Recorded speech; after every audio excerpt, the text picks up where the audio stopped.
जिंदगी तो सिर्फ अपने कंधों पर जी जाती है, दूसरे के कंधों पर तो सिर्फ जनाजे उठाए जाते हैं। जी हाँ, मैंने ये लाइन इसलिए बोला क्योंकि आज हमारे वीर स्वतंत्रता सेनानी सरदार भगत सिंह का जन्मदिन है और मैं चाहता हूं कि उनकी ऐसी सारे विचारे आपको बताएं जो अपने वो जीवन काल में हम लोगों के लिए छोड़ करके चले गए। तो नमस्ते दोस्तों, स्वागत है सोच बाई सौरभ में। आज हम बात करेंगे शहीद आजम महान क्रांतिकारी भगत सिंह की।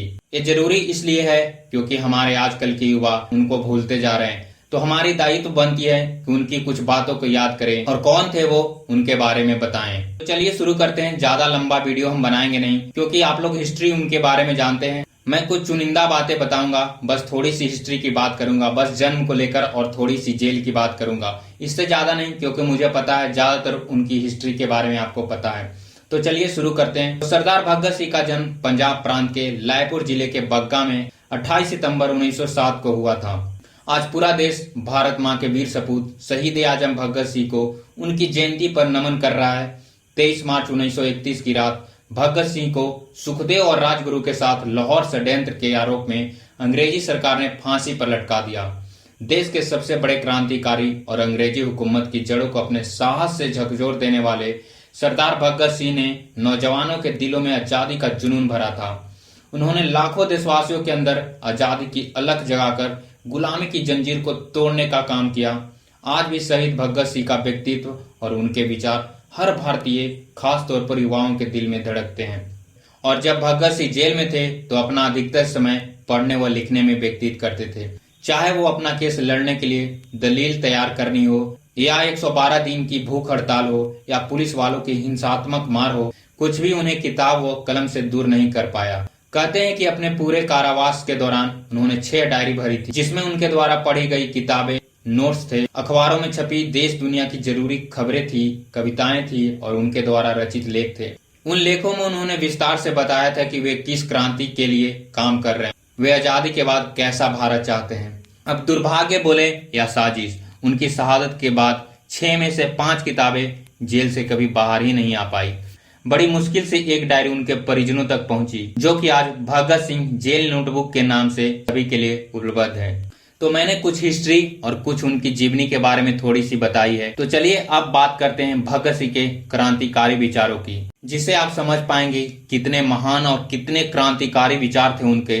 तो चलिए शुरू करते हैं। तो पहली विचार है, जिंदगी तो सिर्फ अपने कंधों पर जी जाती है, दूसरे के कंधे पर तो सिर्फ जनाजे उठाए जाते हैं। तो देखा आपने कैसी महान विचार थी उनकी, कितनी महान और कितनी क्रांतिकारी विचार थे, जिसे सुनकर के युवा में क्रांतिकारी की भावना बढ़ जाती थी और देश की आजादी के लिए मर मिटने के तैयार हो जाते थे। और दूसरी विचार है निष्ठुर आलोचना और स्वतंत्र विचार। ये दोनों क्रांतिकारी सोच के 2 अहम लक्षण हैं। तीसरी विचार है, अगर बहरों को अपनी आवाज सुनानी है तो आवाज को जोरदार होना होगा। जब हमने बम फेंका तो हमारा उद्देश्य किसी को मारना नहीं था, हमने अंग्रेजी हुकूमत पर बम गिराया था, अंग्रेजों को भारत छोड़ना और उसे आजाद करना चाहिए। चौथी, बम और पिस्तौल से क्रांति नहीं आती, क्रांति की तलवार विचारों की शान पर तेजी होती है। पांचवी, प्रेमी, पागल और कवि एक ही चीज से बने होते हैं और देशभक्तों को अक्सर लोग पागल कहते हैं। देख रहे हो दोस्तों कैसी कैसे विचार थे उनके। ऐसे ही विचार उनको महान बनाते हैं। अगर वो आजादी के बाद जिंदा होते तो सोचिए हमारा देश कैसा होता। छठी, व्यक्तियों को कुचलकर भी आप उनके विचार नहीं मार सकते। ये लाइन कितनी गहरी है। आजकल के युवा अगर वो सरकार के खिलाफ कुछ भी बोलती है तो उन्हें जेल में बंद कर दिया जाता है। सोचिए अगर हर युवा इनके तरह होते तो क्या सरकार जुल्म आज ढा पाती। जैसे मनीष कश्यप बेचारे ने बस कुछ ही बातें बोली थी और बस वो अपने विचार रख रहे थे और आज उन पे एने से लगा दिया गया। तो सोचिए आजकल के युवा अगर भगत सिंह बनना चाहें भी तो कितना मुश्किल है। तो ये देखकर लगता है कि हमें आजादी तो मिली है, पर कैसी आजादी है ये आप खुद सोच सकते हैं। सातवीं विचार, निष्ठुर आलोचना और स्वतंत्र विचार एक क्रांतिकारी सोच के 2 अहम लक्षण हैं। आठवीं विचार, आमतौर पर लोग चीजें जैसी हैं उन्हीं के अभ्यस्त हो जाते हैं।